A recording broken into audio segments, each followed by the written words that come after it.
Hello everyone and welcome back to another video from Apps Academy.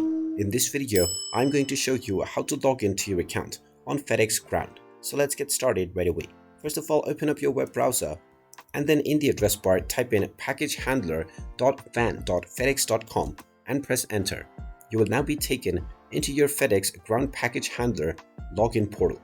Just type in your Ground ID number within the given box and then click on the login button and you will be asked to enter your password. Go ahead and type in your account password and then click on the login button once again and you will be logged in to your FedEx Ground Package Handler account right away.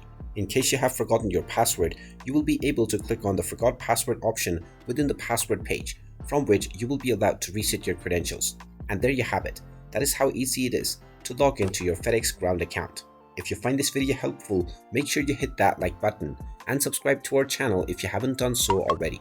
Also ring that notification bell to never miss another update from us. Thank you for watching and I will see you again in the next video.